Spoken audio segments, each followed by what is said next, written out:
पुनर्विकासामुळे किंवा इतर कुठल्याही कारणामुळे जे लोक स्थलांतरित झालेले आहेत त्यांच्या बाबतीमध्ये काही गोष्टी ज्या बदलाव्या लागतील, क्रमांक 1 ही गोष्ट आहे. आणि दुसरी गोष्ट की जी मुदतवाढ पाहिजे इतक्या लवकर घाईघाईने हे करण्याची आवश्यकता नाही आणि तितक्या वेळामध्ये काम योग्य पद्धतीने पूर्ण होणार नाही याची जाणीव त्यांना आहे. पण काही गोष्टी ह्या त्यांच्या अखत्यारीत नसून त्या दिल्लीच्या अखत्यारीमध्ये आहेत.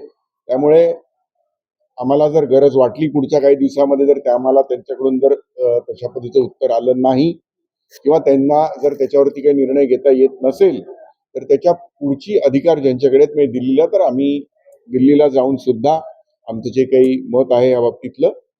शेवटी असं आहे की आपण त्याला विशेष पुनरीक्षण म्हणतोय तेव्हा या सगळ्या गोष्टी, सगळी साफसफाई, सगळ्या गोष्टी लोकांना सोयीच्या होतील असं केलं जाणं गरजेचं आहे.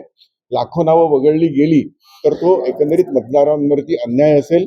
त्यामुळे त्याच्या बाबतीत जर इथे काही ऑथॉरिटी नसेल त्यांच्याकडे तर ती दिल्लीपर्यंत जाऊन आम्ही त्याचा प्रयत्न नक्कीच करू, कारण हा मोठ्या प्रमाणावर मुंबई सारख्या शहरांमध्ये येणाऱ्या अडचणीचा भाग आहे.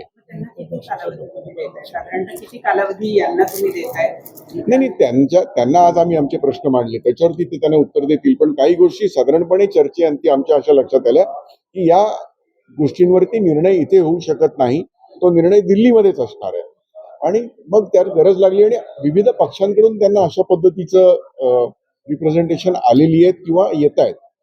गरज भासली तर सगळे पक्ष मिळून जाऊ, कारण जे काही काम होत आहे ते जर चांगल्या पद्धतीने व्हायचं असेल तर त्याच्यामध्ये काही सुधारणा होणं हे गरजेचं आहे. त्यामुळे त्यासाठी आम्ही प्रयत्न नक्की करणार आहोत. इतर पक्षांशी सुद्धा बोलण्याचा प्रयत्न करू आम्ही.